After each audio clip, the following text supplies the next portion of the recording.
हम कितने पंथ निरपेक्ष हैं इसका सबसे बड़ा उदाहरण है, if I ask you name a single country on this planet earth in which all the religions of the world are there, वो सिर्फ भारत है। ज़ोरोस्ट्रियंस और पारसी आज दुनिया में कहीं नहीं पाए जाते, सिर्फ भारत में पाए जाते हैं, और अपनी मातृभूमि ईरान से समाप्त हो गए, भारत में हैं, और भारत में है ही नहीं, पूरे क्षमता प्रतिभा के साथ हैं। ये बताइए, कोविड वैक्सीन बनाई थी तो कोविशील्ड बनाने वाली कंपनी के जो ओनर थे कौन थे? आधार पूनावाला, पारसी।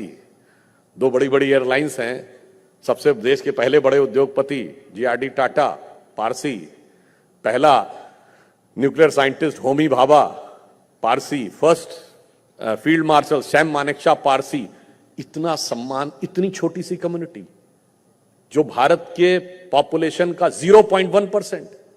दूसरा उदाहरण देना चाहता हूं, जब इजराइल बना तो यहूदियों के ऊपर पूरी दुनिया में किस प्रकार के अत्याचार हुए उसके ऊपर कंपाइलेशन हुआ ज्यूज की हिस्ट्री को लेकर, और कहा गया दुनिया के सारे देशों के ज्यूज अपनी अपनी आप बीती लिखें कि उनके साथ क्या क्या परसिक्यूशन हुआ।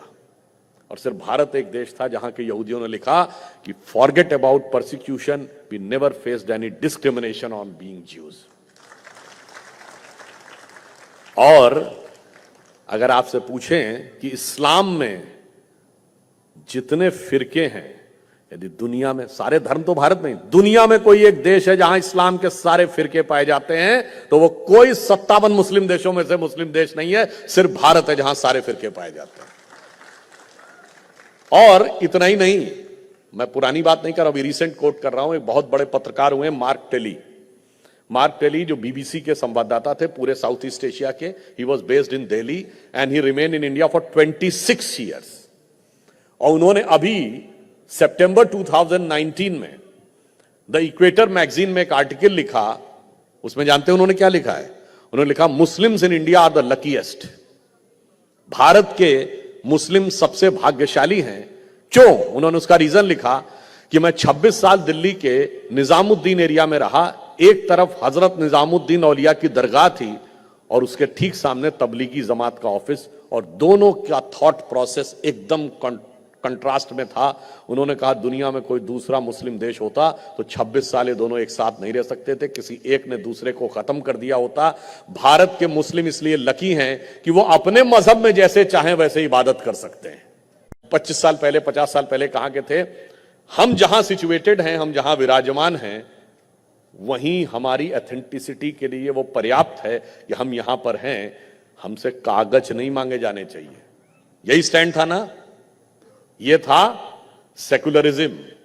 और आपको याद हो श्री राम जन्मभूमि का जो केस चल रहा था, आपको पता है उसमें one of the respondent was Shri Ram Lalla Virajman. उसमें एक मुद्दई खुद श्री राम लला विराजमान थे, वो अपना मुकदमा खुद लड़ रहे थे, और वही लोग जो कागज अपने लिए दिखाने को तैयार नहीं थे, कह रहे थे कि नहीं, रामलला जहां विराजमान है वो कागज पे तय होगा, और कागज भी अभी का नहीं, 500 साल पुराना भी कागज दिखाना पड़ेगा, अरबी फारसी वाला कागज भी दिखाना पड़ेगा, अंग्रेजी वाला कागज भी दिखाना पड़ेगा। ये था सेकुलरिज्म। और अगर कहा जाए कि सारे कागज हैं फिर भी वहां पर राम मंदिर बनना चाहिए, नहीं तो वो नहीं बनना चाहिए, ये क्या है? ये है कम्युनलिज्म।